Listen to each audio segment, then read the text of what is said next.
24/7's podcast, MMA Fancast. It's MMA for the fans, by the fans. We talk about only the important things you want to hear.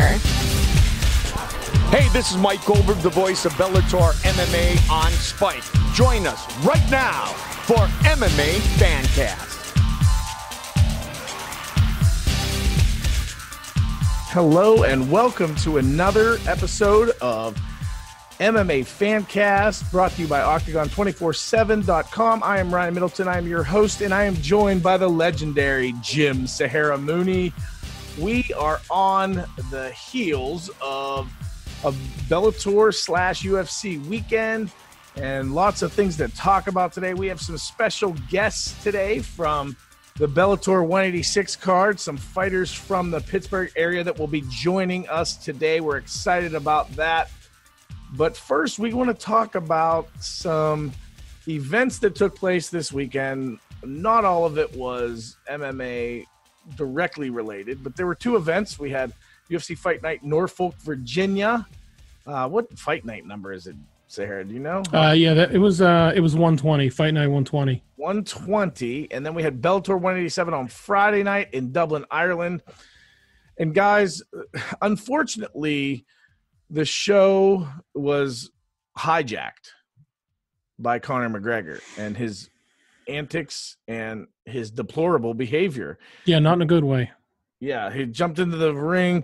This is something we wrote about on Octagon247.com and the Today in MMA, and it's sure to lead to a suspension. But I mean, everyone in there that's listening to this podcast, I'm sure has seen what took place in Dublin, Ireland, and it's, my opinion is that Conor McGregor is letting this fame and fortune get to his head, and it's going to be nothing but bad and get him into trouble.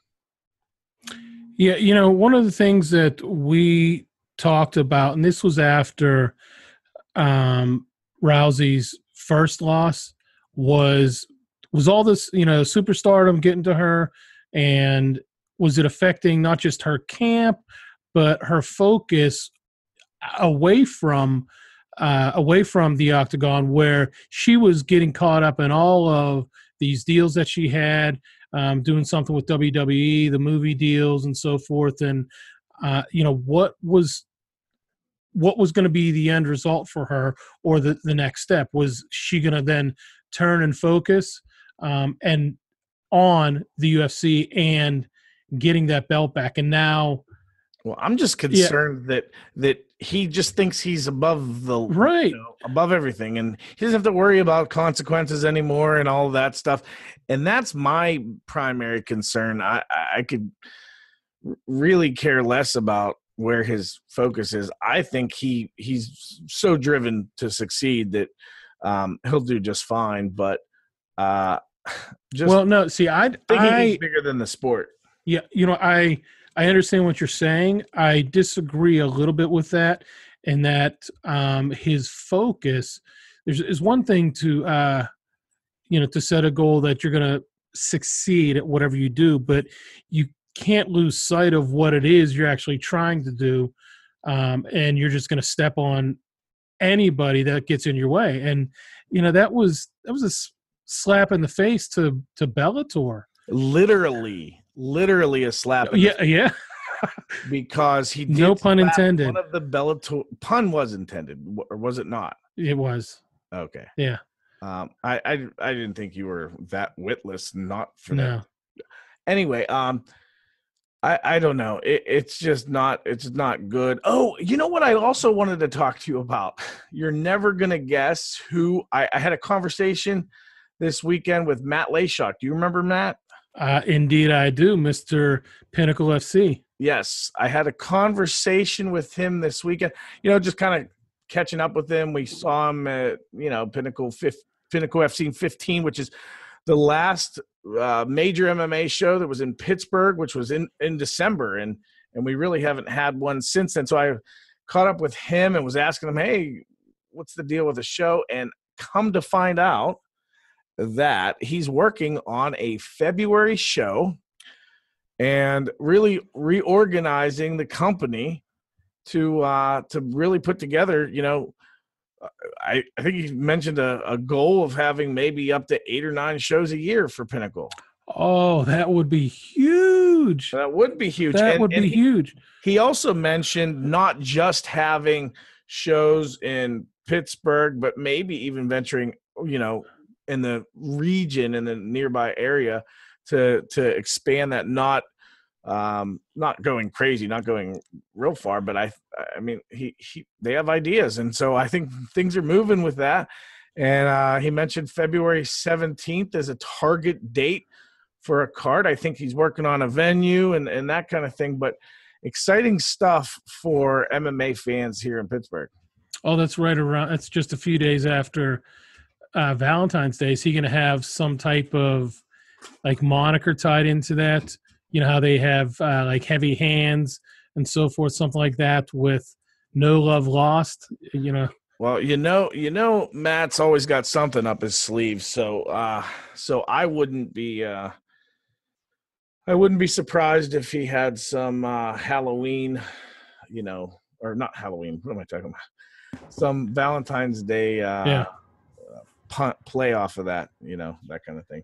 But yeah, that's exciting. I was very pleased to hear that, and that's exciting. There's the guys that we're going to have on, have all fought in Pinnacle, and now that they had their Bellator fight, like the question will be what's next, and Pinnacle might be the answer. I am excited to hear that news. That's good news for the Pittsburgh area.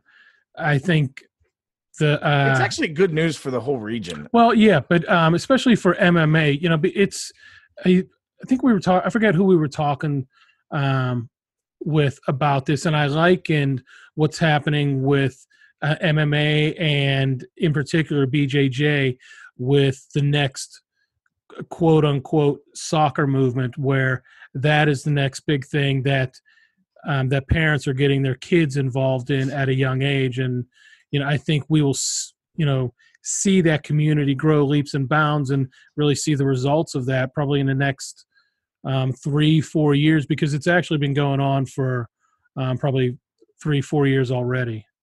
Yeah. So, yeah, that's exciting, and it was great news to hear. We'll have to, keep our eyes peeled. We covered Pinnacle FC 15, and, they're going to have there was a long break there. And so looking at Matt Layshock's schedule prior to that, he had been, having 3-4 shows a year.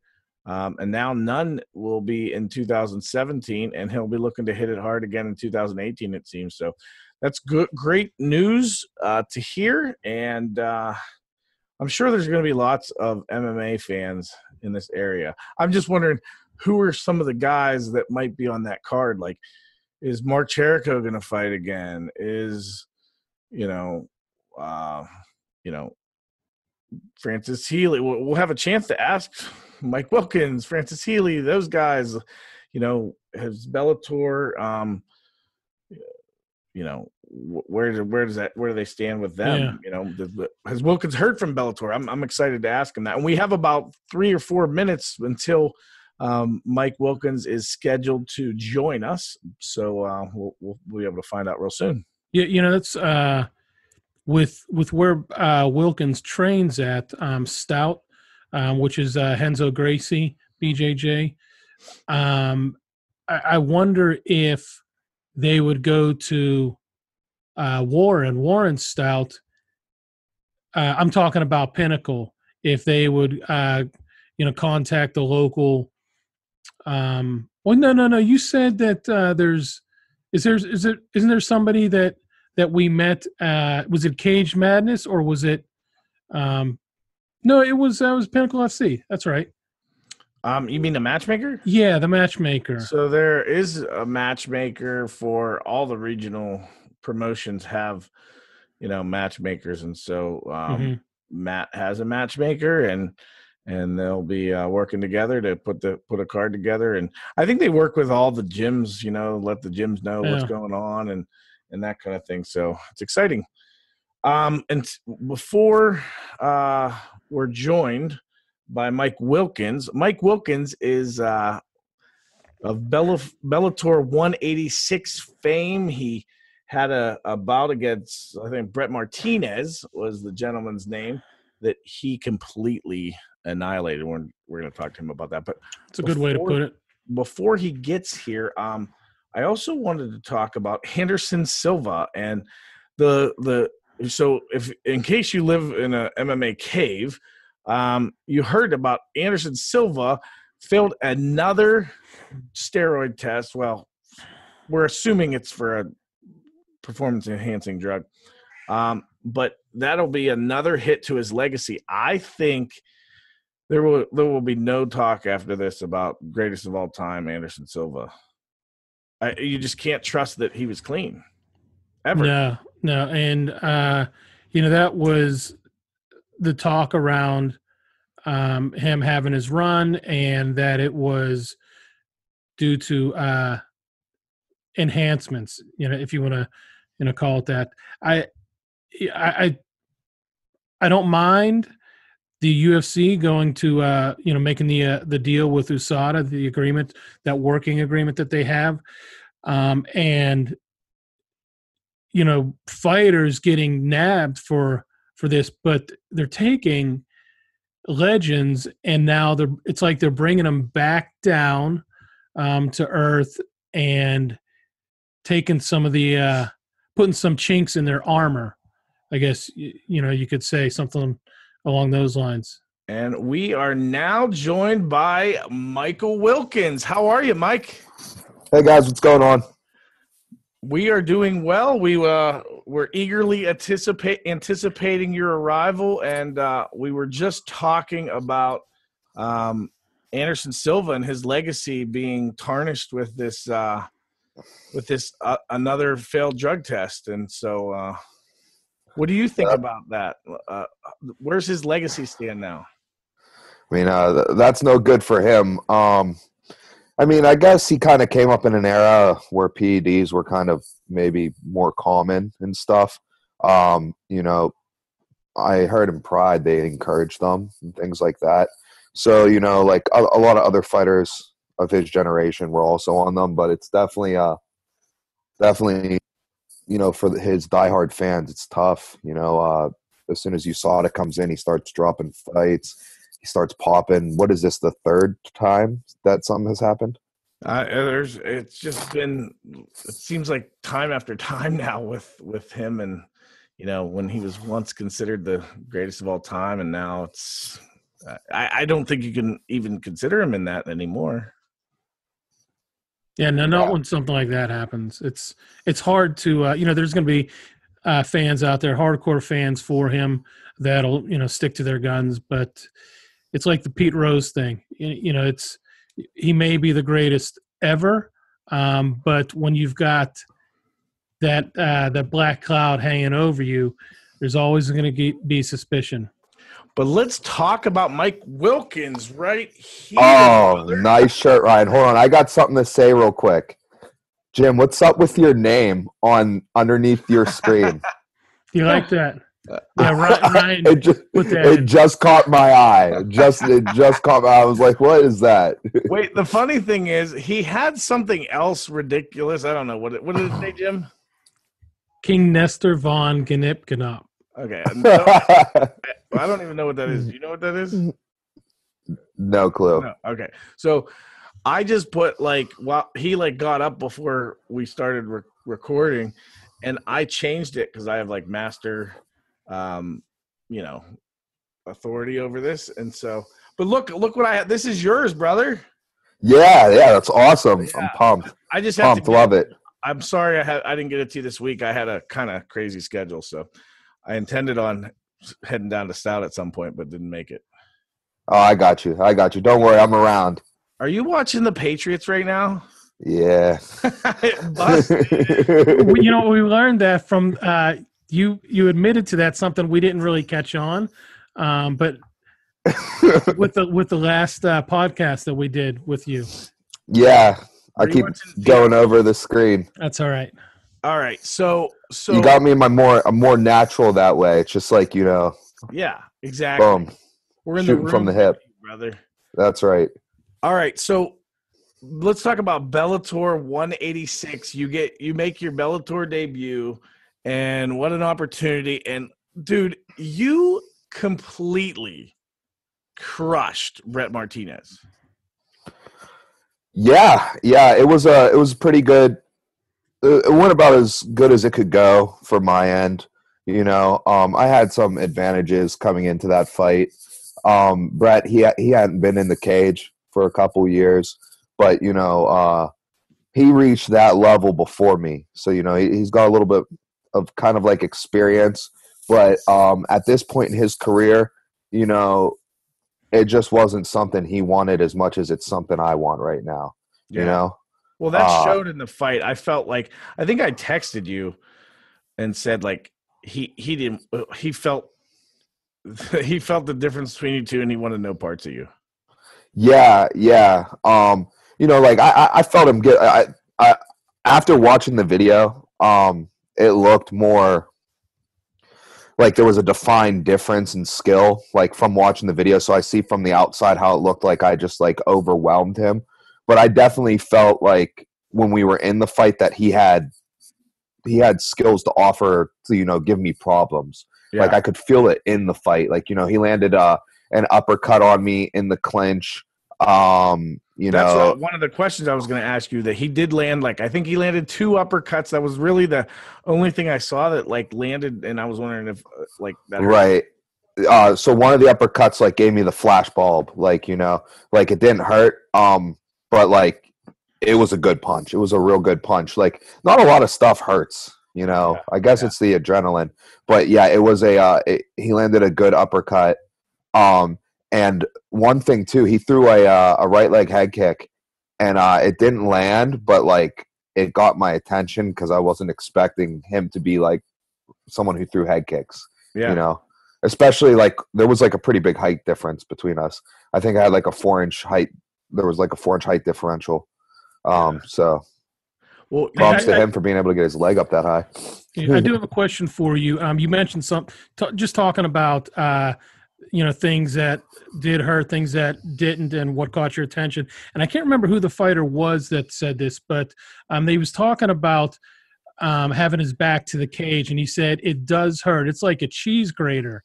I was just curious if there are differences when you get inside the cage from one cage to another, and the way that they're set up, if that actually does cause an issue, and you can use that to your advantage. Yeah, some of the older cages hurt a little more. Usually after a fight, if you spend any amount of time on the cage, you're going to leave with some bruising from the cage. We actually have a cage in our gym, and I never train on it. Dom and I, whenever we're going to do cage work or whatever, we go right to a padded wall. We're if we're going to get all nicked up from the cage, we'll do that in the fight. But the Bellator cage didn't have a lot of give to it, which I liked a lot. I think some of the older cages, maybe less quality cages, they kind of bow out, and it gives it a little bit of give, and not really into that. But the one thing that I'm most scared of with the cage is getting my knuckles to ground against the cage. Yeah. So if you're wrapped around someone in a body lock, your knuckles on the cage, that really kind of gets me, but not so much my back and stuff. You get bruises, but I don't necessarily feel it in the moment. Interesting. Yeah. So in the fight against Martinez, I saw you landed a really nice elbow I think you landed 2 pretty nice elbows within about, I don't know, a minute or so into the fight. For me, that was the point where I thought I saw a difference in him, where he was oh, I just got to hang around as long as I can, or you know what I mean? Did connecting with those elbows, did you notice any difference in him? I noticed the first elbow, his legs gave out a little bit, but I didn't notice maybe what you might have saw is a lack of will to win after that. which definitely does happen in fights, but I did not feel that after that first elbow. Yeah.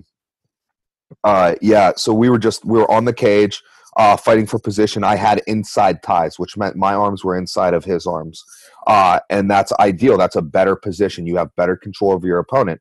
So naturally, since I have better control, he wants to fight to get those inside ties to get better control.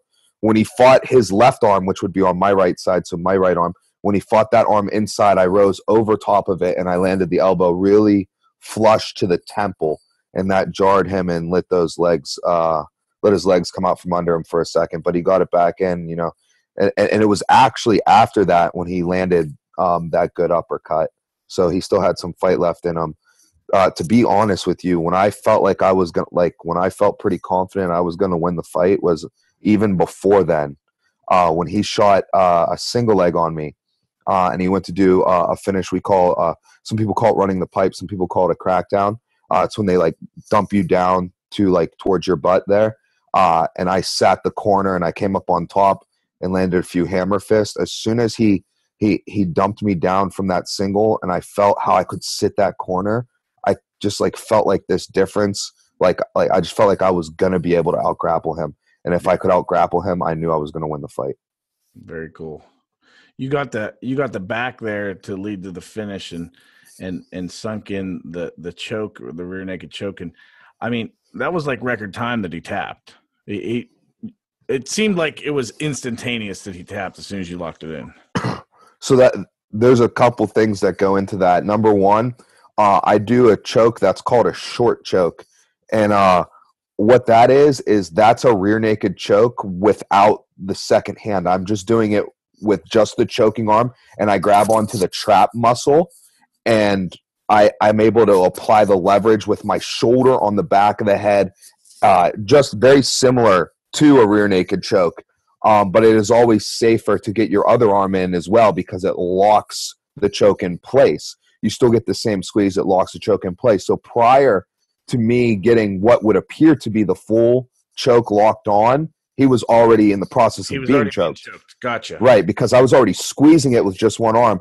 Then as I slid the other one underneath just to lock it on so the defense would be more difficult, then that's when he tapped. But the choke, it wasn't that quick of a tap because I was already choking him prior to getting that back arm on. And, most people recognize that as the choke once the back arm's in place. That's when most people actually start squeezing. I start squeezing much before then. And I've been told that I have a pretty tight squeeze as well. Yeah. Do you ever feel get someone that you think you're gonna sink the choke in and just burn your arms out? Yeah, it happened to me against Rob Hanna, a fight in the Gladiators of the Cage in 2015. I have no idea how this dude got out of this choke. I had a rear naked choke on him. I must have been squeezing for 15 seconds, which is a long time to squeeze for, legitimate seconds. And he just was okay, I guess. He made his way out. I believe that he probably passed out, came back to, passed out and came back to. He was just tough as nails and didn't care to tap. So so that has happened to me. So I have a little strategy that I've learned from that fight, how to deal with that. But I'm going to keep that a secret for right now. Yeah. Well, yeah, don't share any secrets. That's your craft. That's your trade, brother. That's right. I'm keeping that one in the pocket. Before you got on here, we made a semi announcement that we know that Pinnacle Fighting Championships is planning a February event targeting February 17th. So thought you might want to know about that as well. And had a conversation with Matt Layshawk over the weekend about that. Yeah. So is Pinnacle somewhere? Have you heard from Bellator at all since the fight? No, I have not heard from Bellator at all. We're gonna reach out to them here briefly. I've got this documentary coming out. The trailer was released the week before my fight, and they're using things post-fight in it. So when that comes out, I'm gonna kind of use that as like a promo package type deal to kind of sell myself out here to these larger organizations. Really well done. Very well done. Yeah, the company that did it is a phenomenal company. They do like a bunch of like stuff way above like my level, you know. So I'm very lucky that they wanted to work with me. Yeah, it was. Jim, did you have a chance to see that? I did. It was sweet.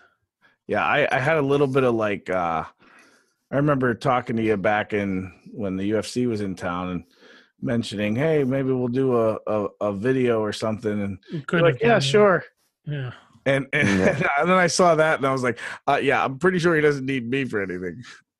Yeah, yeah. These people, they're world class. These people who are making this video, Ronin Advertising, yeah, they're world class. They do really great stuff. The shoot for it was incredible. I felt like I was like a movie star.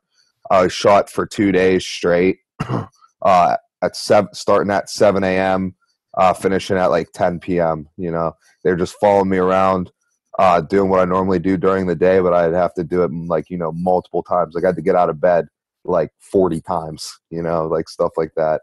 And they came around, they interviewed a lot of the people closest to me, you know, to get some insight on who I was. And I'm looking forward to seeing, you know, how it turns out, you know.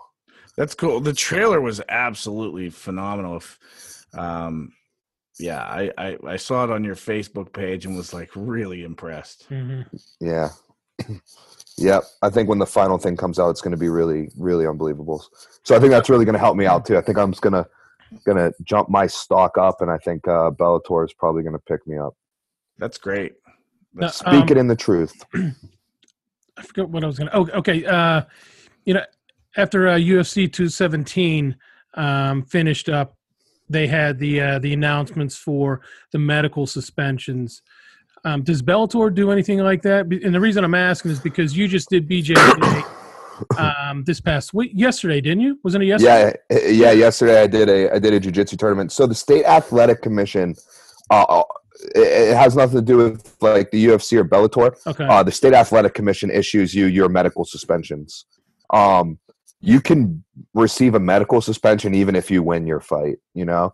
Like it's just like stuff like to be safe about like when you can fight again, and it only has to do with like when you can fight again, you know, like so like I did not receive one for this fight, but I have one in the past and like had a cut, and I received like a 30-day suspension, so I couldn't fight again in 30 days. Not like I was gonna anyhow, you know. So like a lot of the suspensions are just like precautionary, you know.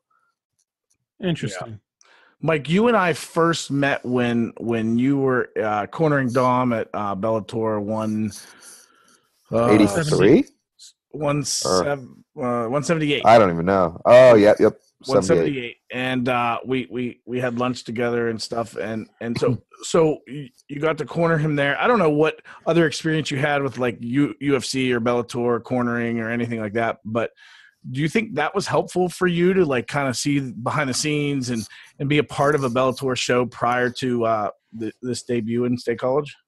Absolutely. So I had never cornered a UFC fight or a Bellator fight prior to cornering Dom.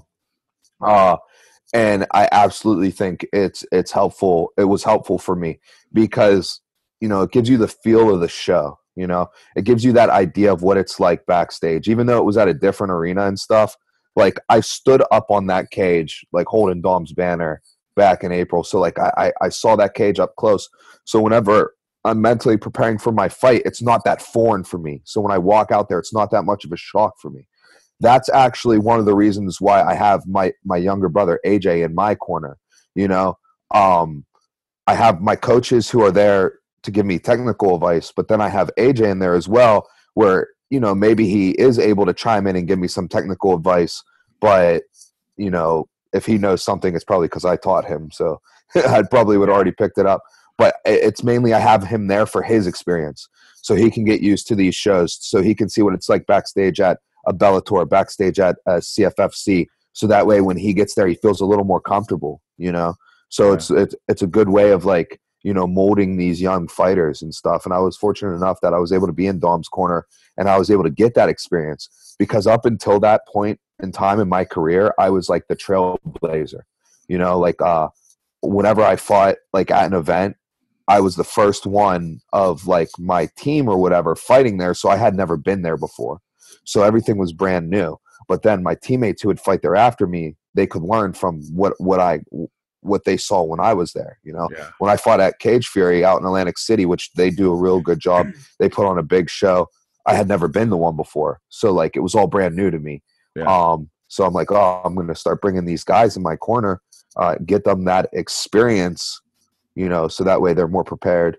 And if it doesn't help, it doesn't help. If it helps, then great. You know, like there's no harm in it at all.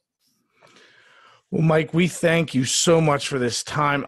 You know, we're sitting on press row, and we have to kind of be, you know, neutral and not be cheering. But I gotta tell you, man, we were so stoked watching you go in there and just kill it, and it was awesome, both you and Dom. So, congratulations, and so happy for you.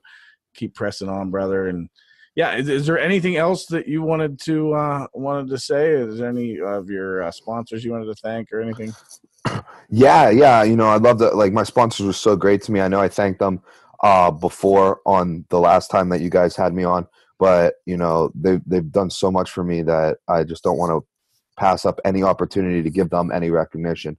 That's why, like, if you saw me post fight, I made my cornerman take his shirt off so that way I could get those sponsors front and center, because they were on the back of my shirt. And you even bit the shirt to hold it up. Yeah, because I was like, oh man, how am I going to hold this up? The referee's going to pull my hand up. So I was like, hold it with my left hand, bite it with my teeth, you know, get these sponsors the advertisement, you know, help them the way that they help me. So I need to thank my sponsors. First off, my gym, Stout Training Pittsburgh, Stout Training Cranberry, and you know, our teammates at the Mat Factory Wrestling Club. Also the people who've done that film work for me. Ronin Advertising, thank you to them. Can't thank them enough. East American Logistics, my man Ryan Dunn.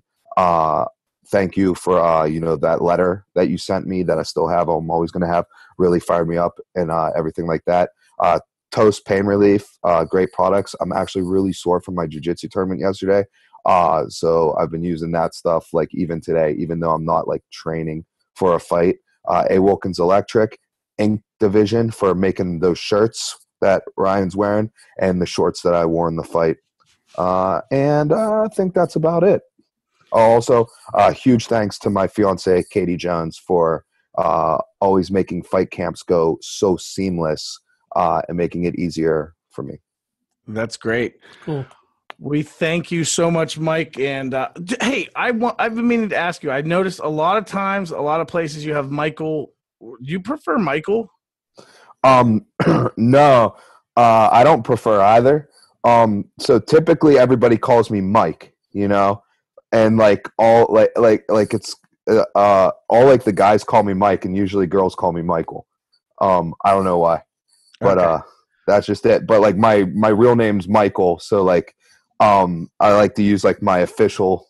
I don't know. I just No, I mean, if you said, yeah, I like to be called Michael, I was going to say, okay, thanks, Mike. And no, yeah.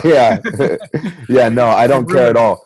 I broke my mom's heart in second grade when she took me in the school and the teacher asked to write my name tag on our desks for the beginning of school if I wanted to go by Michael or Mike. Because up until that point, I had no idea I had the option to be Mike. And then I was like, and like my eyes lit up and I was like, Mike. And my mom was so disappointed. I can be a Mike? Really? Yeah, I had no idea, you know. That's awesome. I was just like, whoa, that's an option? Yeah. Very cool. All right, brother. We will be in touch, and God bless you, man. Take care of yourself. Thanks for taking the time out. All right, thanks, guys. Thanks for having me on. Great stuff. See you guys later. Thanks, Mike. Have a good one. Bye. Mike Wilkins, who is Bellator's new phenom, he seems very optimistic about getting a deal with Bellator, which would be absolutely phenomenal. I got to tell you, on a selfish note, I want to see Mike Wilkins fight and fight often. So hopefully, if he does fight for Bellator, he's like, you know, they have a show around here where he can be on the card or closer to home. That's just my selfish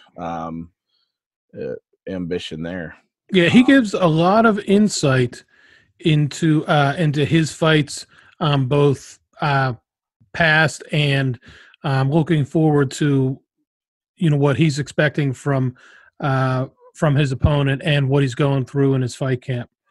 Scheduled to join us next in just about 5 minutes is Francis Healy, who was another fighter on the Bellator 186 card, making his Bellator debut. This one was not the way it was planned, but he'll be joining us and share with us his experience, as well as just sharing what it felt like, how the fight felt. He fought Frankie Buenafuente, and he put on a tough performance. He pretty much he had struggles all night. Buenafuente was able to control him pretty well, and he's a scrappy guy. He's a feisty dude, and showed a lot of grit and determination, and didn't come up on the winning end. We'll talk to him about that and hear his take on all those things.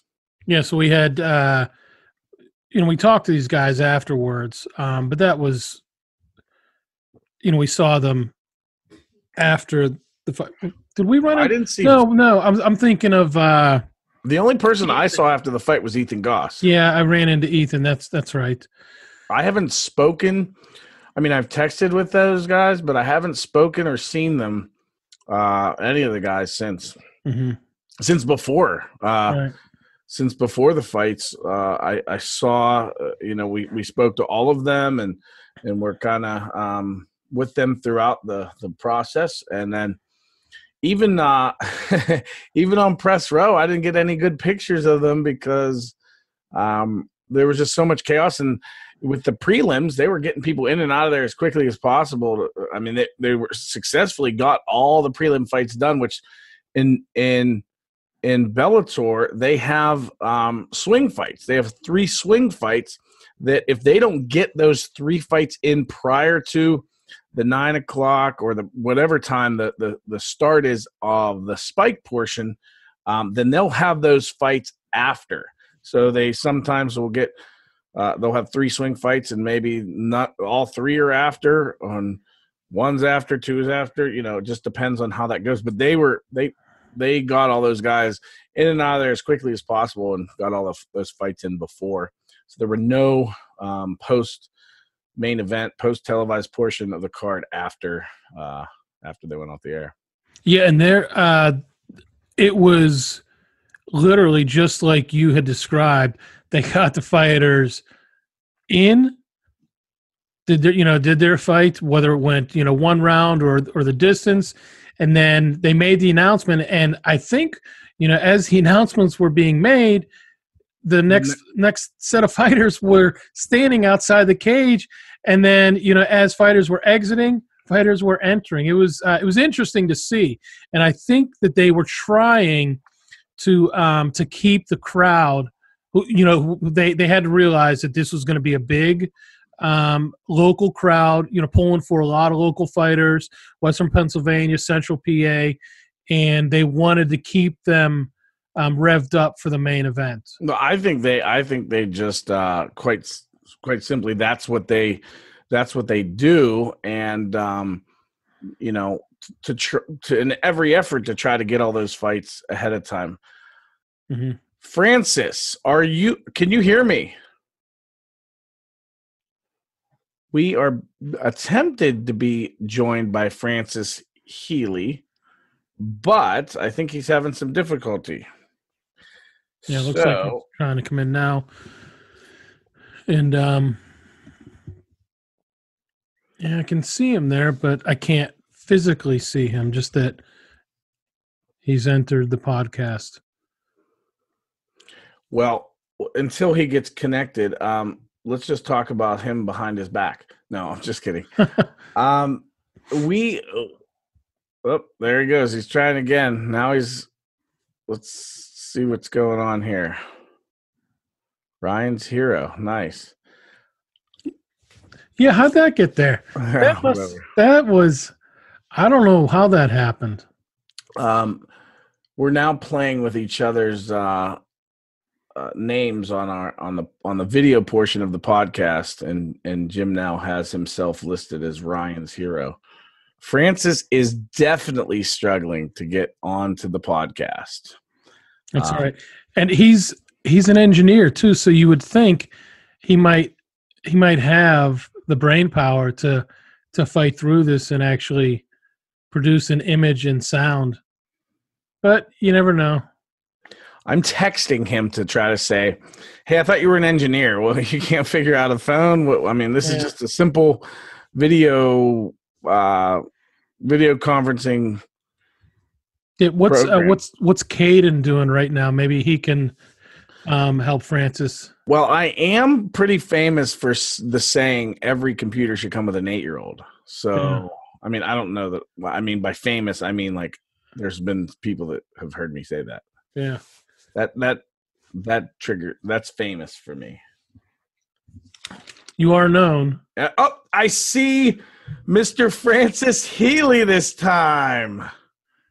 There he is. Hey, what's up, guys? Can you hear me? Yeah, we can hear you. Can you hear us all right? Yeah.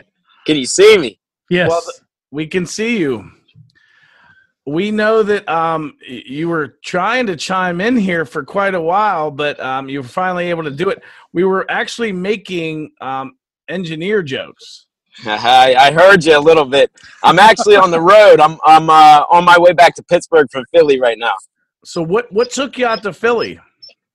So that's where I grew up. So I went back to visit some family and friends after the fight week, and So you haven't been home since? No. So this is my first time coming home since the fight. Oh, Right. wow. Okay. How are you feeling, brother? Good, man. I came out of the fight with no injuries, and thank God. So I feel good. I'm ready to get back to work. I already was grappling a little bit this week, so. Yeah, just before you got on, Ryan and I were going over our notes and some things that we had posted, live posting for the fight. And one of the things that I had pointed out in that prelim fight with you and Buenafuente is that he walked out of the ring with swelling and a welt under his left eye. Yeah, I mean, I think I was – anytime it was standing, I was touching him, and all I needed to do was get in my groove there, and it was bad for him. So he did what he needed to do. I mean, he kept me down. I think he knew that if he tried too much to go for finishing spots, he was going to get in trouble. So he kept tight. He kept his chest on me, his head on my chest, and, hugged me to death. But he did a good job, though. Not to death. Hey, Francis, can I have you do me a favor? Would you mind turning your phone to landscape? Yeah. Yeah, just turn it sideways. Just turn it. There you go. All right, there you go. A little better. Hey, I'm here in the car with my pit bull, 12 Nice. Gauge. That's great. Nice. That's great. He's climbing all over me now that I'm stopped. So are you solo? So you stopped just to do the podcast? Yeah, I pulled over. I was trying to pull it up while I was driving. I was like, maybe I should pull over. Well, when you said when I texted you and you said I'll be driving back, I'm like, I hope he's not going to do this while he's driving. Oh, he's probably with someone and he's riding, and so I thought you were still moving, but someone else was driving. But no, you pulled over. No, I haven't taught him to drive yet, so yeah, I had to pull over. Hey, so logistics. Where was 12 Gauge during the fight? He was back home. I have some buddies and my girlfriend were watching him. So Okay. So tell me, where did you get your nickname? My nickname. Yeah. Actually, so I fought for years for Mad Dog Gym. I don't know if you guys knew that. A little gym in East Pittsburgh. Yeah. And all through the amateurs, I never had a nickname, but everybody knew me as the Mad Dog guy. As the Mad Dog guy. It was actually my coach's, Dave Suchevich's nickname in Muay Thai. So when I went pro, it made sense. It fit my style, and he just passed the name on to me. So did you you've watched your fight? Have you watched the video of your fight? Yeah, I've reviewed it several times. So they announced that you were from Mad Dog. Yeah, they made a mistake there. I think Tapology still says I fight for Mad Dog, And that's but it's been years I've been fighting for Mad Factory.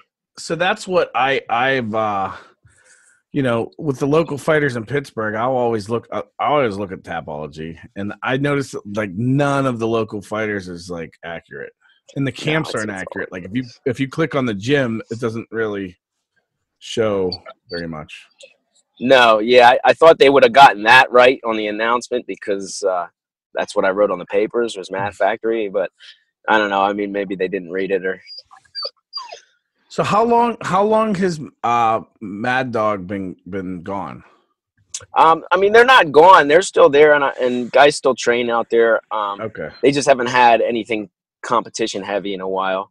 I was their first pro out of that gym too, so that's one of the things that made me so synonymous with Mad Dog was just that I was with them for so long, and I went pro for them. But So Isaac probably loved that they announced you from another gym. Isaac is cool, and I came to them from Mad Dog, and I trained with both teams for a long time too, and I still work with the same boxing coach that I've worked with for 8 years. So we all know each other, and I don't think Isaac would be offended by it at all. Yeah. So let me ask you about Isaac, because Isaac's a very interesting person for me. Like, he comes across to me as like literally the nicest guy you're ever going to meet. Is he really like that all the time? Yeah, he really is awesome all the time. I mean, you see it. If you're just in his office, in the chiropractor's office, and you see his patients coming in, I mean, people plan to come in on the day they know he's there, and they light up as soon as they see him. So yeah, it's real. It's all day, every day. I don't know how he's always so positive. But that man, like, you can never tell when he's hurt. You can never tell when he's upset. He's just, I mean, like, he just the nicest guy. He's always been, like, reaching out to us and saying, hey, we're going to – when we went out to Altoona, when you guys went out there and trained out there, and he just, like, reached out to us, and, like, he's just been like, unreal nice. Yeah, no, he'll break his back to help people, and so that's real. That's 100% real. Every person who has ever trained under Isaac looks up to him like he's the guy I want to be like. Yeah, one day, well, and it rubs off on me because I look at that dude and I'm like, man, what a great guy, just a good dude, like. And a freaking monster on the mats, man. Yeah, and you know what? I second what Ryan said that. When I look at Isaac, I think, why can't Ryan be like that? Yeah, because, I mean, you got it all going on, Jim, right? I do. Thank you. I appreciate that. Yeah. So, Francis, let's talk about your fight with Frankie. You got a chance to make your Bellator debut, and what was that experience like, fighting in a big show like this for the first time, and what kind of took you by surprise with, I mean, the back scene stuff? Anything different with that? I mean, it was a really cool experience. I mean, I've had a lot of fights, and I've never had one that went that well organized, and they treat the fighters so well. I mean, from beginning to end, it was awesome. And it was cool too. I mean, we were in the hotel, and walking through the hotel. Oh, there's Randy Couture. Oh, okay, there's Robbie Lawler walking around over there. It's just it's a different atmosphere than what you're used to going to these small events, across PA. Oh, that's just Hoist Gracie. Yeah, no big deal. Hoist Gracie. Yeah. He's been down there all night. What are you talking about? Yeah. So, actually, Randy Couture was in the room right across the hall from us. So we're like, yeah, he stays in the same kind of hotels we do. Like, that just seems weird. It was a good event. It was awesome. Everybody I had come out to the event thought it was a great event, and there were a lot of people there. I think it was a success for sure. Yeah, absolutely. So fight time comes. You talked about how Frankie was able to do enough to kind of control and hold you down and not let you up. What happens now for you? You work on the things that were a deficit in this fight, or like what do you do now? So I've watched the fight several times since, and my coaches have watched it, and we're putting together 6-month plan right now on what we're going to do. Because really, 3 of my losses, most of my losses are to guys who have been able to do that for 2 rounds. 3rd round, I start coming back because they're starting to get tired from holding me down. In a 5-round fight, I don't see them surviving. But in a 3-round fight, if they can do that for 2 rounds, then starting to come back in the 3rd is way too late. And I know that as a deficit for me. So we're putting together a schedule right now. We're going to be doing a lot of grappling. I'm probably going to be doing a ton of competing. So you'll see it. I'll be putting it all over online, but I'll be doing a lot of competing in the jiu-jitsu world. Yeah, that's what I was going to so that's going to be outside of the cage. You're going to be doing BJJ matches? Yeah, I think we're putting together a tournament schedule. I'm going to do a heavy tournament schedule. Maybe get on a fight to win or something. I think all that experience will, give me what I need on that extra for the grappling side of things. Because there were a couple of submission attempts I went for in the fight that really were the armbar I went for in the first round was close. I felt it, and I'm like, I needed a little millisecond of a hesitation on his end, and it's done. And he reacted right, and he got out of it. But after this 6 months, that won't happen again. I'll be breaking someone's arm when they're on top of me. Yeah, you had another one on him going for another armbar in the 3rd round. Was it the same situation? The 3rd round, it wasn't as tight, but still, props to him because I was definitely going for things. And I think that in that fight, if I can keep him off me for long enough to get some strikes going on him, he's in trouble. Yeah. So, or create the scrambles to put those submission attempts in. Because usually when guys are doing that game plan on me, whenever there's space, I'm going for submissions and I'm going for strikes. I'm trying to hurt you. I want it to be an exciting fight. If I want those kinds of fights to be exciting, I got to get the guy off me. So, Francis, it's been quite a few years since you fought for Pinnacle, but I thought you might be interested to know that Pinnacle is putting together, from what I understand, a fight card, and they're shooting for February. And so I just thought I'd give you the heads up. We kind of broke that news on the podcast before you were on. So figured you might want to know that. And February 17th, they're kind of shooting for an event, a big event here in Pittsburgh. Okay, yeah. I've been hearing rumors about it. I'm pretty heavy in the Pittsburgh MMA scene. I hear it, Yeah. So I kind of had a feeling they were putting something together, and that could be a cool move. I got to talk to my coaches because, like I said, we're putting together this plan for the next probably 4 to 6 months, and I may or may not take a fight unless it's a big opportunity. So We'll see. Cool. I want to make sure that the next outing, when a guy tries to hug me to death, I give him something to think about. Yeah. Now you're in a sport. You're in a sport where you're getting hugged by men to death. Come on.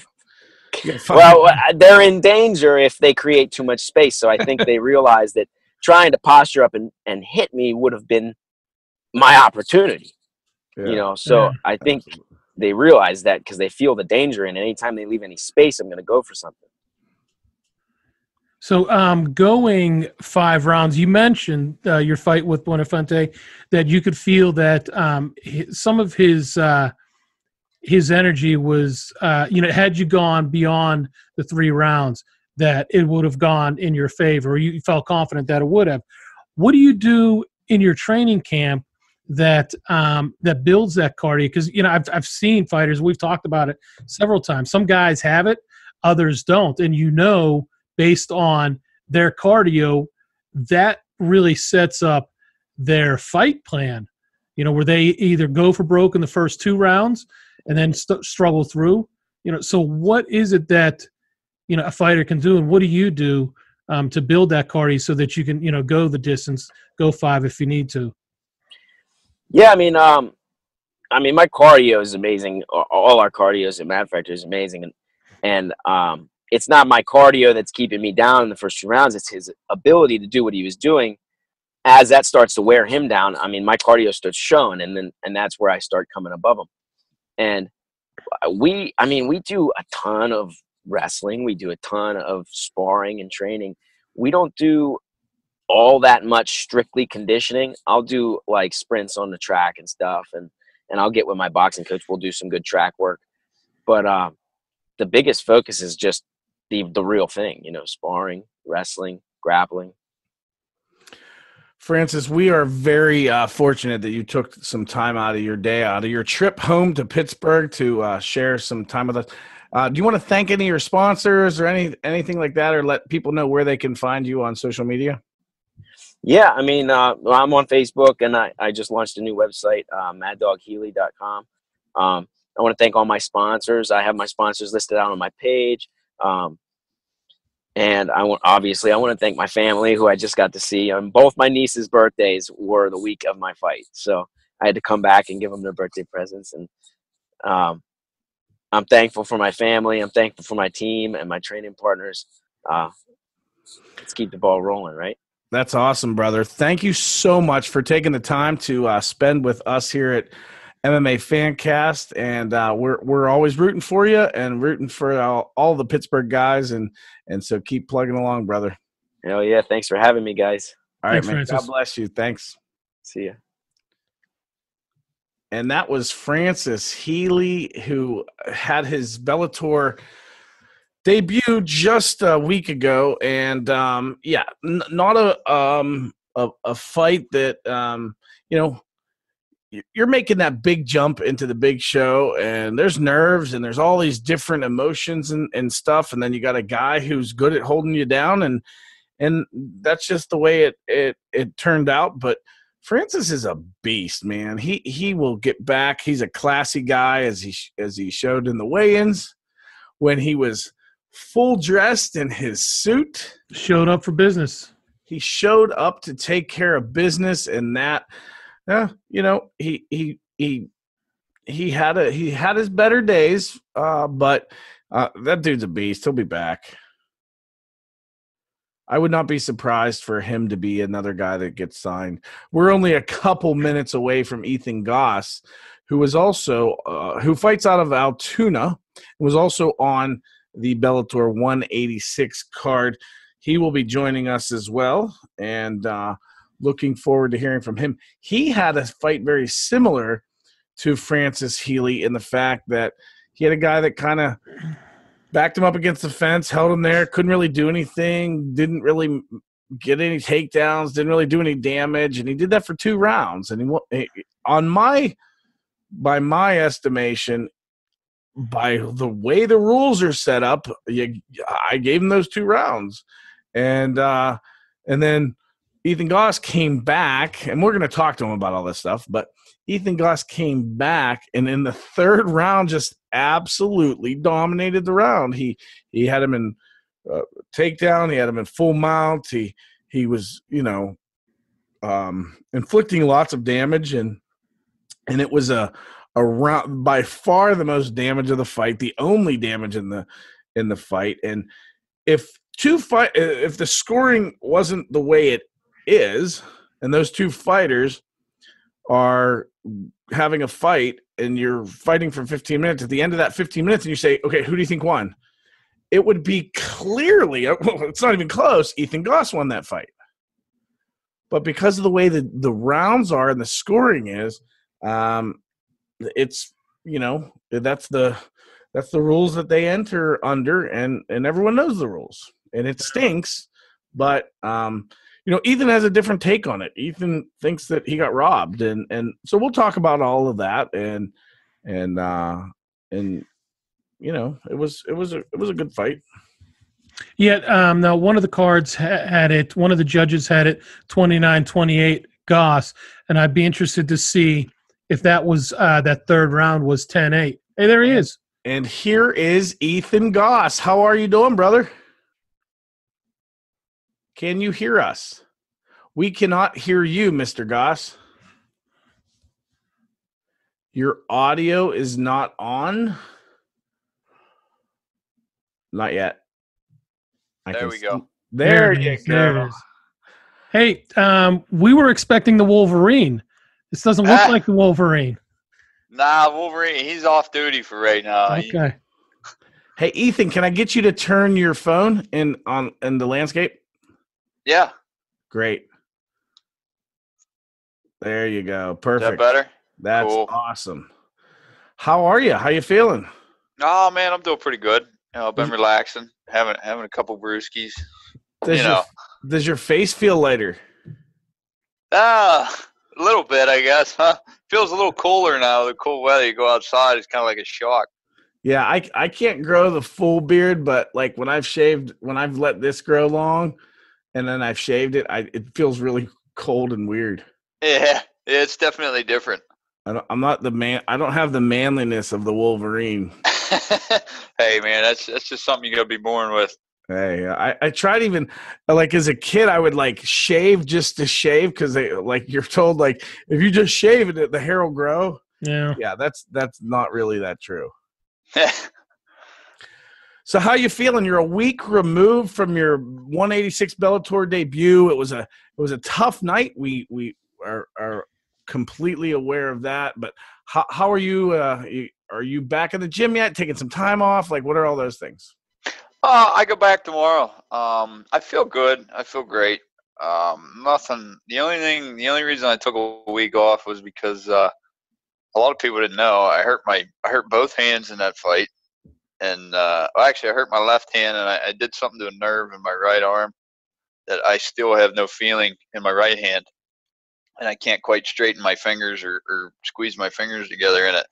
And I also hurt my left leg in that fight. In the second round, I think I kicked his elbow like 4 times in a row. So I just took a week off just to let that kind of, feel a little better.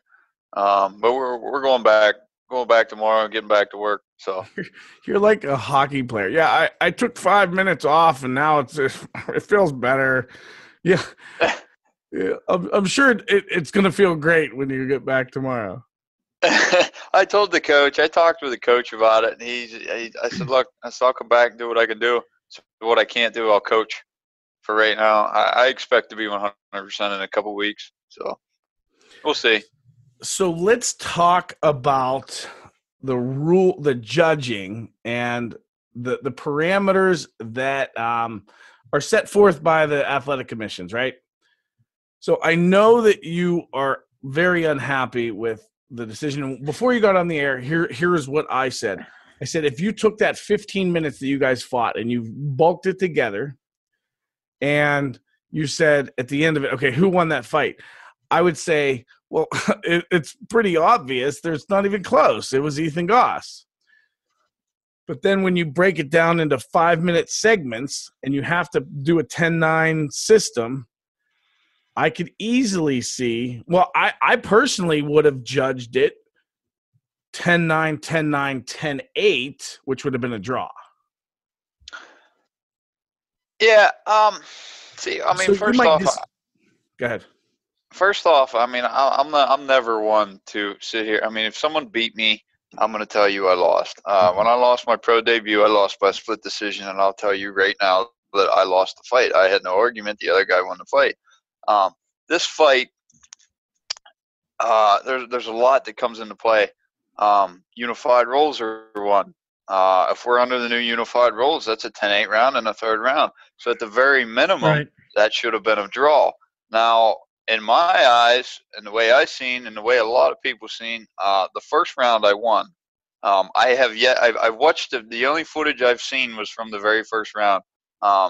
The reason why I say I won the first round is because I controlled the striking. He pressed forward very hard, harder than we expected. Actually, I knew he was going to come forward, but I didn't know he was going to basically run at me. But he was unable to hit me, unable to land anything. I was able to counter, strike, and outmove him. I think it was about halfway through the round. I mean, that first round was close, but I thought I had it. Because it was about halfway to the round when he finally pushed me to the fence. But then again, when he pushed me to the fence, no effective striking, all failed takedown attempts. I know it's hard on the judges, but I mean, how do you score that? So I thought I had it. I thought the second round went to him, and obviously the third round went to me. So yeah, I agree with you on the second and third round, and the first. So that's why I wanted to watch the fight again, but I can't find it anywhere because I wanted to sit down and say, okay, in my head, I had it 10-9 for, I forget his name. Salas. For Andrew Salas. And then in the second round, I had 10-9. And so going into the third round, so here's what happened from press row with me. Went into the third round, you totally dominate him. I am at the end of the round. I wanted to do this during the round, but at the end of the round, I jumped up and I ran to the guy from MMA Junkie, a buddy of mine from MMA Junkie, and I said, does Pennsylvania have the unified rules adopted yet? And he said, I don't know, and I didn't know, and I'm like, for me, this is the difference in whether it's a draw, whether it's a potential Goss win if he just takes a round. So it had such a big effect on it because that was clearly a 10-8 under the new rules, arguably a 10-8 under the old rules. I think that could still be a 10-8, maybe not, but it was definitely a 10-8 in the new rules. Yeah, for one, the old rules, I mean, it was really hard to get a 10-8 round. I mean, you had to pretty much straight up dominate somebody to get a 10-8 round. Yeah. You had to almost finish the fight. Yes. Basically, Cain Velasquez versus Junior Dos Santos, that was 10-8 rounds. Now, these new rules, it's a lot easier to get a 10-8 round. But in the back, when the referees talked to us and we had a rules meeting, the ref, they specifically said, hey, look, we're under the unified rules, but we're not. And I'm like, okay, well, that doesn't make a lot of sense. Either we are or we aren't. I mean, what does that mean? Like, I don't know. Is it like, hey, we're taking, like, we like this rule out of the unified rule and we're doing it this way, but we're going to keep this one the same and this one's not going to change at all? I don't know. I mean, it seems like every other fight the down opponent rule changes. It seems like there's so many rules that just changes. If we have one that's set and one we can go off of, that's great. But yeah, under the unified rules, that was clearly a 10-8 round. I could see where it would have been a 10-9 if it was under the old rules. Easily see that. But at the end of the day, for me in the fight, I mean, I just should have been more active in the fight. Andrew did a very good job of coming out and doing his game plan. He obviously he didn't, after the opening couple minutes of that first round, he wanted no part of standing and exchanging. He was looking for the haymaker and he was trying to push the fence. He did that and he did that well. My problem was I was so comfortable on the fence because nothing was happening to me. When you're in there with a guy like that that's just going to lean on you, hold you, or basically hug you, you're safe. So in my mind, what happened for me that night was I was sitting there I was on the fence. I was like, okay, he's not doing anything. I'll wait till I see an opening. As soon as I see an opening, then I'll explode, which was working for me. That second round, I waited way too long. I knew I had some issues going into the third round. The coaches were calling for that left hand and stuff, but they didn't. I mean, I told them my leg was shot, but I didn't tell them my hand was shot. So, I knew going into the third round I had to dig deep and beat him at his own game. Now, my problem is a lot of the time, and I've done this a lot in my pro career, I'm kind of notorious for being a striker, an unorthodox striker. And, I'm not afraid to stand with anybody. But I forget, as well as a lot of other people forgot, that I'm a really great wrestler with a really great grappling game. And that third round, I had to go back to what I was used to, because really I was a wrestler before I was ever a fighter. So you when you went out for the third round, you had you thought, okay, it's 1-1, and if I win this round, I win the fight. Or I mean, do you consciously think about that, or are you thinking, I got to get a finish? Like, what does Jason tell you in the corner? My whole time I'm thinking finish. Through every single round, I'm thinking finish. I was thinking the head kick was going to land a little more than it did. I did land one or two real nice ones. He caught onto them and was blocking the other ones off of it. I wasn't setting up as good as I was in the first round with some of my striking. But going into the third, I think Jason, he thought I had the first. He told me, like, I got to win the third. I got to win the third. Well, and in my head, I was thinking, I got to dominate. All right, I got to dominate and get the finish. I dominated. I didn't get the finish.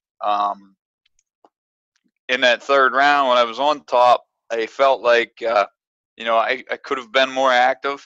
But he was really good with movement on the bottom. He kept moving. His guard was decent too. He threw up an armbar attempt, went for a triangle attempt. So he was being active from his back when he could be. But I spent majority of the round in mount. Either it was mounted or I had his back, or we went back to mount, or I went from half guard right to knee on belly right to mount. I was striking from there. I would unload a couple strikes. He would start to move. I would regain my composure, unload a couple more. I felt like if I would have just unloaded more consistently, I might have been able to get the finish there, because he obviously wasn't able to do anything off his back really with me. So I know that each fight is different because, each opponent has a different style and techniques that they use. How much of what you went through with this fight against Salas can you take going into your next fight? Oh, a lot, man. Salas is a grinder, and he exposed a problem with me, obviously, with being comfortable on the fence. Now, a lot of that isn't a physical problem. I think a lot of that for me was a mental problem, because, like I said, I got comfortable. I felt safe there. I need to feel comfortable, and I need to feel safe with his back on the fence. You know what I mean? So going forward into this fight, there's a few things that I would like to work on. One would be my boxing. I'd like to get my hands back to where they were before. I kind of got away from the boxing a little bit, but in the past year or so. But I'd like to put combinations back together. Not look for that one hit wonder shot. Put together 3, 4, 5, 6 piece combos, like I was doing there towards the end of my amateur career. And 2, like I said, the mental part of that being safe on the fence. And 3 is utilize my wrestling and utilize my ground game more now. I'm a purple belt under Jason and under his jiu-jitsu program. I feel like a great grappler. I would go up against anybody in grappling. I roll with brown belts and black belts and stuff all the time. Do fairly well. So getting back to grappling and getting back to the wrestling aspect, because when I was an amateur, it used to be always take them down, beat them up, and submit them. So yeah. So I saw you after you had showered and stuff, and you came out and you had a chance to speak with Rich Chow. How did that conversation go? I told Rich, I say, first I want to thank you for the opportunity. I said, this is an amazing experience, one of the greatest nights of my life. I think the decision was bullcrap.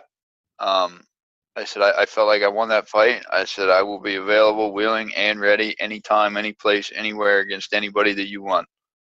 So I kind of asked for another shot. I felt like I said, I felt like I won the fight. I felt like my moment was taken from me there on the big stage in front of my people. I hope they seen it the same way. And Rich said to me, he said, I think everybody here in this arena agrees with you. So I hope that I hope they give me another chance. I know they emailed Jason back, and they told him that they was going to keep their eye on me and keep me in mind for any upcoming fights. But that wasn't the best Wolverine that there's ever been. There's definitely way more to give. So I just want a chance to showcase it. You know what I mean? Yeah. Put me in there. It can be AJ McKee. It don't matter. I love high profile fights, because the better the competition, the better I fight. So you mentioned something about your talk with Rich, and that he said something along the lines of the crowd agreed. So Ryan and I, on our last podcast, we talked about like how the crowd was into it. And Ed Ruth, the crowd was so into it when it came to him. And, we talked about that. And then we both agreed that number 2 was Mazzata, which, to some extent, we weren't, expecting that big of a crowd for him, being from Pittsburgh. But I mean, it was like just barely a notch below Ed Ruth. And then I said that, I thought in third was the way the crowd reacted for you, especially in that third round. Could you hear that? Could you feel that? Did you get anything out of that? What was that like, hearing that big of a crowd in favor of you? Oh man, it was awesome. I've heard it before when I fought in Altoona, but never to that extent. Never that many people. I wasn't out for Mazzata's fight. I think I was in the back doing something. But I do remember throughout the whole night, I think the only 2 names that were chanted was my name and Ruth's name, which was amazing considering that I probably sold 100 tickets. And how many people you guys think were there? I know there was a few thousand there. Mm-hmm. And to hear the arena chant my name when majority of them didn't know who I was before even coming into that fight, that tells me they were either rooting for me just because I was from State College or I was winning them over throughout the fight. And then the way the arena erupted, when they announced Steve as a winner, it was just, I'm grateful for that. I'm grateful for them letting the commission know what they thought of that. But it was cool. It was definitely a cool experience. Like I said, I've never had it done by that many people. But it was definitely something I'll remember for the rest of my life. Yeah, that was a cool thing. Hey, to let you know, I had a conversation, and I know you fought for Pinnacle early in your amateur career, or in your amateur career. I fought for the title twice. Yeah, and so I wanted to let you know that Pinnacle's looking to have a talk with. I talked with Matt Layshock, and Pinnacle's looking to have a fight card in February. They're kind of targeting February 17th, so it should be that could be, if Bellator wants you to get another fight in, and that could be a landing spot for you there as well. So yeah, absolutely. I mean, like I said, it got scarce here over the past year and a half. Kind of people, just fights weren't happening. Most of them were happening in Philly, and trying to get on a card down there was crazy. They kind of like the guys that they were used to. I think dealing with like Ryan Kerwin, who owns WCC or promotes WCC promotions and stuff like that. This is a fun fact. I actually 2 days ago got a phone call from him wanting to know if I was interested in rematching Andrew Salas. Really? Next week at Ring of Combat. And I was like, I said, man, if it wasn't next week, I'd be all about it. So you're talking January, February. Yeah, absolutely. I'm all about it. Yeah. I said, right now, physically, I can't do it next week. Yeah. So, but I mean, I think like, dealing with these guys, when you, especially when you're dealing with a major promotion like Bellator, your first thing is be professional. You make their job easy. So like when I turned in the ticket money, I had all the money like in orders 1s, 5s, 10s, 20s, 50s, 100s. You know what I mean? I made their job easy. I just did everything I could to make their job easy. And then, when the fight ended the way that it did, and obviously I strongly disagreed with it and was upset, my job in there is to be a professional. I can't throw a temper tantrum or have a fit or act like a nut like Connor just did. I was just going to say, wait, I've seen that before. Yeah. But I mean, it's different for him. He's Conor McGregor. He can pretty much do what he wants anymore. Well, I think he may have tested that theory out. I agree with you. I think he's going to get in trouble over it. But I can't do that, man. If I do that, Greg Serve's going to hang me by my throat. You know what I mean? So I gotta keep professional in there, because this isn't the first time that this has happened to me. This is probably the fourth time, a third or fourth time that I went to a split decision that everybody thought I won and lost. One of the times I called one of the judges out when I was in the ring. It was actually my last amateur fight against Richie Catalina. I went straight in front of the judge, and I threw my hands up and yelled, was screaming at him, "What fight were you watching? What fight were you watching?" And I learned from that to be more professional in that kind of situation. So hopefully being professional like that and showing them that I'm going to stay humble, and I'm going to do my thing, and I'm going to do whatever I can to make your job easy. Hopefully like that helped with Bellator looking like, hey, maybe this kid's real easy to work with. Why don't we give him a shot? But for me, I'll step in there on 2 days notice for him. It doesn't matter. I talked to Jason. Right now we're going to look, outside of Bellator calling or the UFC calling, we're going to look for the right fight, the right matchup for us. If Bellator or somebody like the UFC does call, we'll fight anybody, anytime, any place, anywhere. That's great, except for Andrew Salas, like tomorrow. Yeah, yeah. Except for that, like tomorrow, I got to heal up here a little bit first. But yeah. So, is there anything else? We greatly appreciate your time and stuff, but is there anything else that you wanted to share, or thank any sponsors, or thank your coach Jason and your teammates and stuff? Yeah, man. First off, thank you guys for the opportunity. This is great that you guys are doing this, giving us local guys a little bit of advertising and media to do here. Second, obviously Jason Dignan, Cody Carlheim, Byron Broombaugh, and Ray Ross. Ray Ross is actually the owner of the gym. He kind of a little bit behind the scenes, but puts a lot of time and work into me. All the guys at the gym, everybody that I train with, everybody that was a part of this, it was all, and like I said, it was all an amazing experience from signing the contract to training for it to actually fighting. And the support system where the people come out, people that I didn't know, people that stood behind me, people that were yelling and screaming, and people that were booing, my family, my brother, my mother, my father, my girlfriend, she's been amazing. She supports me just as much as anyone ever could. And she loves this dream just as much as I do. So she's right there with me. So, I do have one question. I have one more too. Yeah. I'm so sorry. My son, he's going to be getting back into BJJ.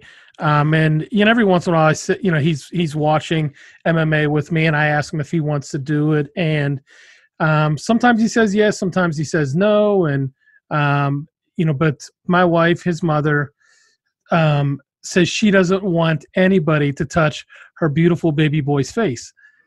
How does your mother feel about this? And, when you first decided you were going to do this, what was her reaction?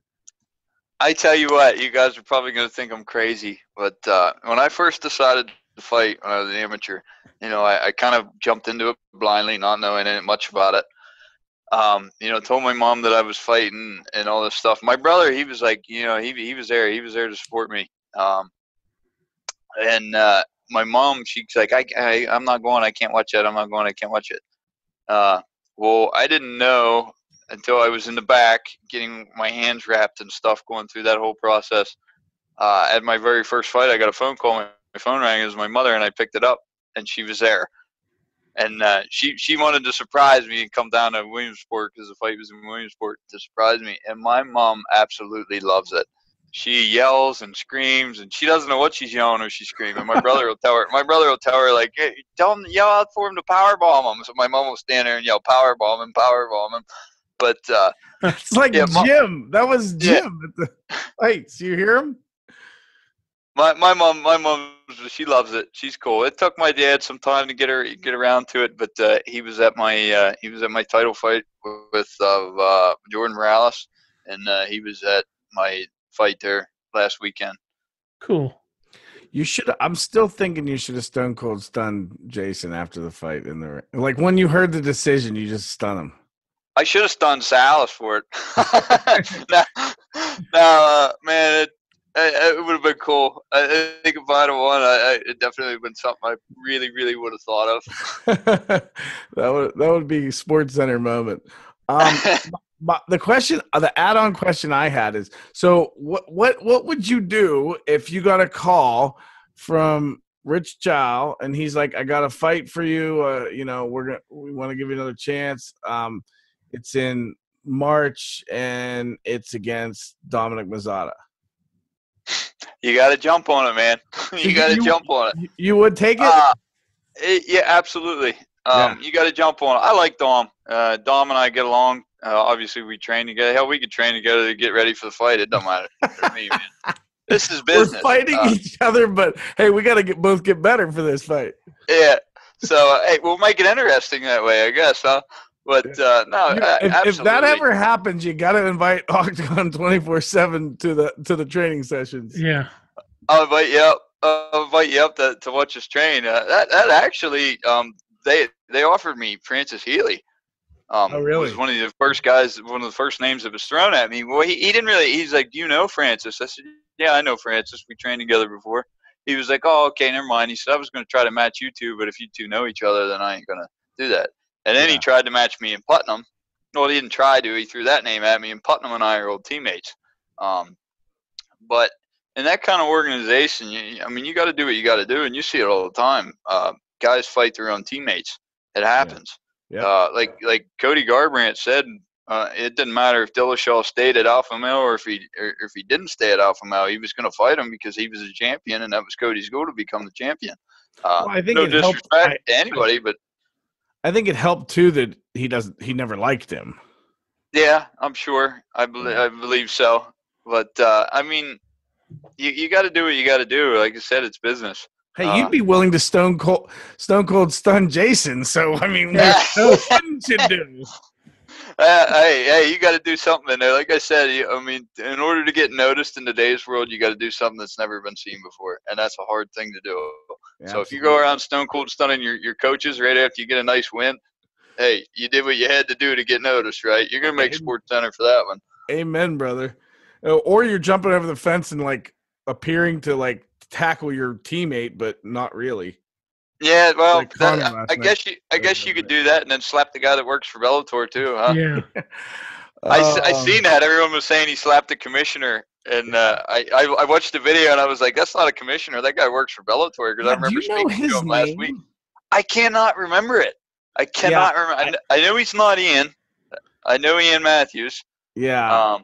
I cannot think of what his name is. He's always the guy that's there by the fighters. Mm-hmm. I mean, he's always right there.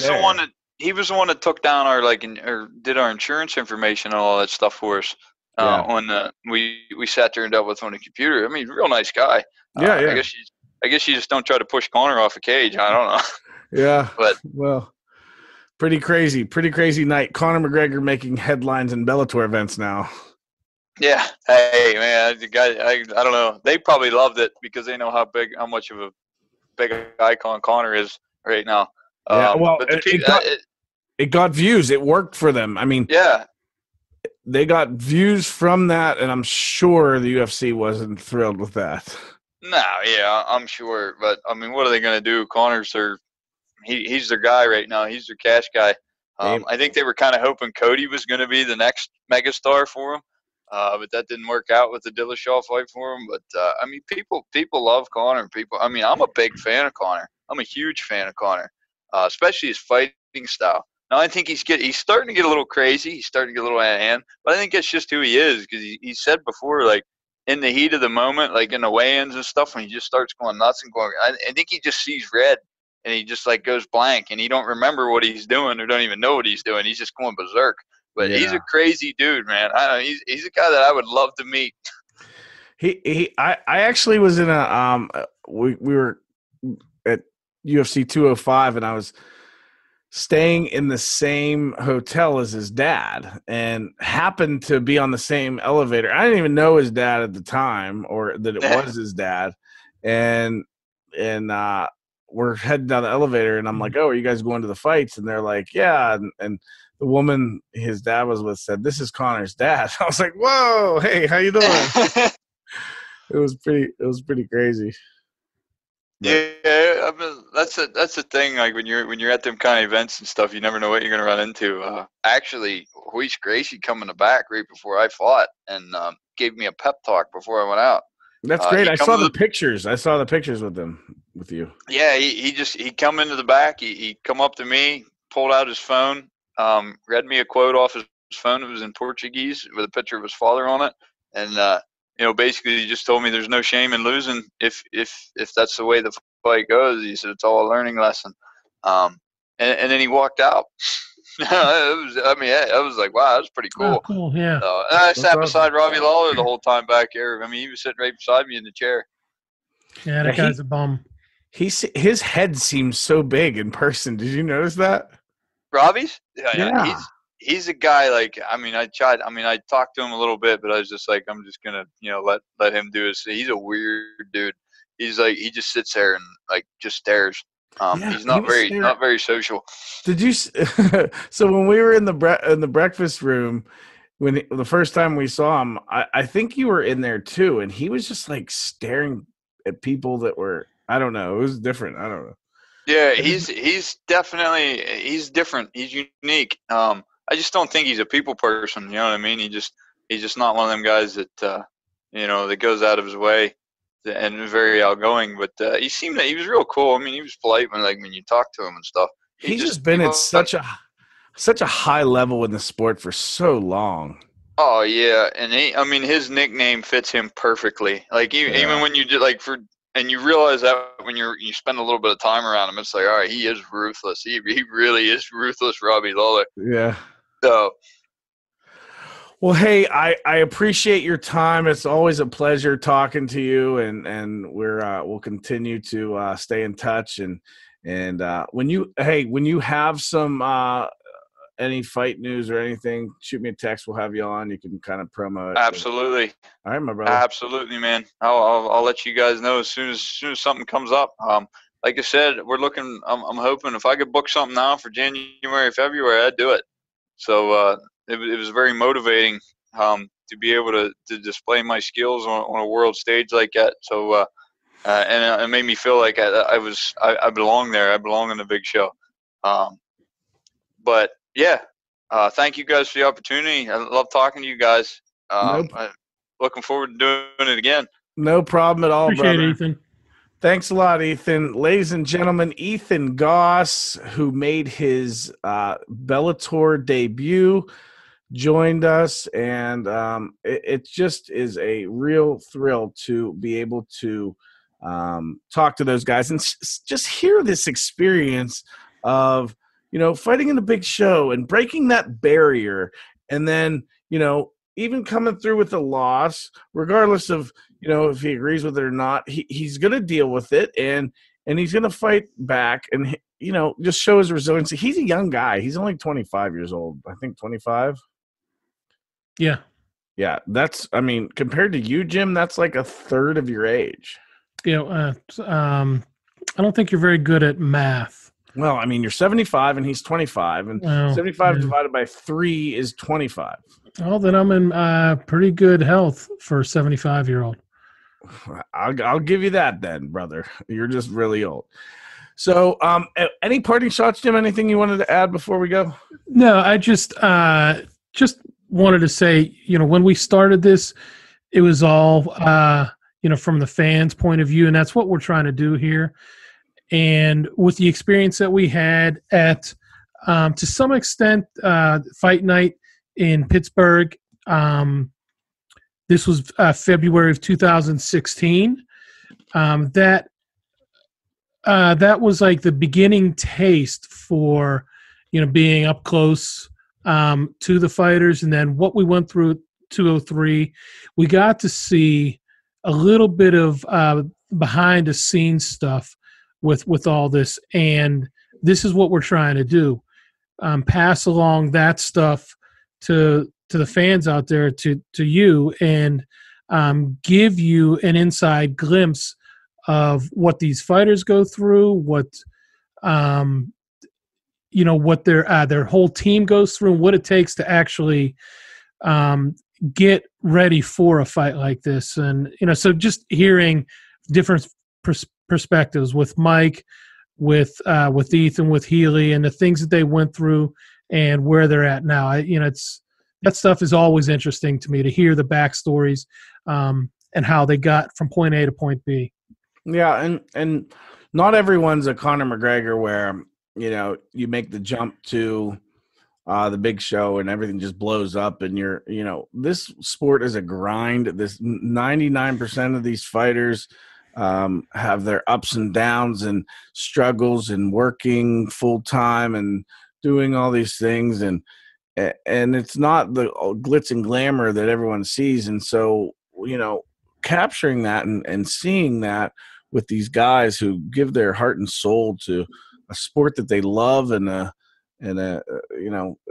don't know what Ethan or Francis or Mike made in this fight, but I'm pretty sure that they spend a lot of that money on their training. They love this, and sure, they'd love to make it big, but they're doing it really because they love it. And so, they love the sport. What's more pure and fun than that? And it's just great to be able to spend that time and hear from those guys and in that way. So that's going to wrap us up for this episode 49, ladies and gentlemen, 49. We've had more than that. We've had some special edition ones and stuff, but that's our weekly episode count, is episode 49. So we will have our big episode 50 next week. We were supposed to have Dominic Mazzata on this week's show. However, a situation happened that he was not able to make it. And so hopefully he will be our special guest for episode 50 next week. And we look forward to that. And hopefully we'll come do with Dom Mazzata. We also have a Scott Clymer, who was also on the Bellator 186 card, scheduled to be with us next week. Looking forward to hearing from him. He is a man of God. He is a great guy and got a great win, and he's back plugging away in the gym already, and we'll hear from him next week as well. So thank you so much on behalf of Jim Sahara Mooney. This is Ryan Middleton signing off, saying thank you. God bless.